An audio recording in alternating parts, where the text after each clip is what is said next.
Hi hello welcome to e-commerce. ತುಂಬ ಜನ ಕೇಳ್ತಾ ಇದ್ರಿ ಮೀಶೋದಲ್ಲಿ ಹೇಗೆ ಸೇಲ್ ಮಾಡ್ತಾ ಇದ್ದೀರಾ ಅಂತ. ನಮಗೂ ಹೇಳಿ ಅಂತ ತುಂಬ ಜನ ಮೆಸೇಜ್ ಮಾಡ್ತಾ ಇದ್ದೀರಾ. ಸಾರಿ, ಯಾರಿಗೂ ರಿಪ್ಲೈ ಮಾಡೋಕ್ಕಾಗ್ತಾ ಇಲ್ಲ. ಸೊ ನೀವೇ ನೋಡಿ, ಇದು ಗೂಗಲ್ಗೆ ಹೋಗಿ, ಗೂಗಲಲ್ಲಿ ಮೀಶೋ ಸೆಲ್ಲರ್ ಅಂತ ಬರುತ್ತೆ. ಮೀಶೋ ಸೆಲ್ಲರ್ ಒಂದು ಪೇಜ್ ಓಪನ್ ಆಗುತ್ತೆ. ಸೊ ಈ ಥರ ಒಂದು ಸೆಲ್ಲರ್ ಓಪನ್ ಆಗುತ್ತೆ. ಸೊ ಇಲ್ಲಿ ಸ್ಟಾರ್ಟ್ ಸೆಲ್ಲಿಂಗ್ ಅಂತ ಕೊಡಿ. ಸ್ಟಾರ್ಟ್ ಸೆಲ್ಲಿಂಗ್ ಅಂತ ಬಂದಮೇಲೆ ಕ್ರಿಯೇಟ್ ಸಪ್ಲೈಯರ್ ಅಕೌಂಟ್ ಅಂತ ಒಂದು ಬರುತ್ತೆ. ನಿಮ್ಮ ರಿಜಿಸ್ಟರ್ ಆಗದಿರೋಂಥ ನಂಬರ್, ಹೊಸ ನಂಬರಿಂದ ಒಂದು ರಿಜಿಸ್ಟರ್ ಆಗಬೇಕು.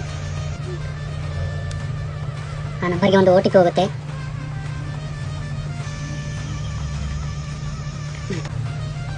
ನೋಡಿ, ಈ ಥರ ವೆಬ್ಸೈಟ್ ಓಪನ್ ಆಗುತ್ತೆ. ಸೊ ಕಂಪಲ್ಸರಿ GST ಏನು ಬೇಕಾಗಿಲ್ಲ, ನಾನ್ GST ವರ್ಕ್ ಆಗುತ್ತೆ. ಸೊ GST ನಾನ್ GST ಆ್ಯಡ್ ಮಾಡಿ, ನೋ ಅಂತ ಕೊಡಿ. ನೋ ಅಂತ ಕೇಳುತ್ತೆ, ನೋ ಅಂತ ಕೊಡಿ. ಅದರಲ್ಲಿ ನಿಮಗೆ GST ಎನ್ವಾಲ್ಮೆಂಟ್ ID ಅಂತ ಕೇಳುತ್ತೆ. ಇಲ್ಲಿ ಗೆಟ್ ನೋ ಅಂತ ಕೊಟ್ಟರೆ ನೋಡಿ, ಈ ಥರ ಒಂದು ವೆಬ್ಸೈಟ್ ಓಪನ್ ಆಗುತ್ತೆ. ಎನ್ವಾಲ್ಮೆಂಟ್ ID GST ಇದು ಎಸ್ ಅಂತ ಕೊಡಿ.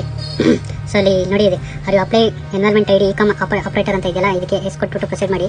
ಸೊ ಇಲ್ಲಿ ನಿಮಗೆ ಎಲ್ಲ ಡೀಟೇಲ್ಸು ಅಪ್ಲೋಡ್ ಮಾಡಬೇಕಾಗುತ್ತೆ. PAN card details, PAN card number, mobile number, GST email number ಎಲ್ಲ ಫಿಲಪ್ ಮಾಡ್ಕೊಳ್ಳಿ.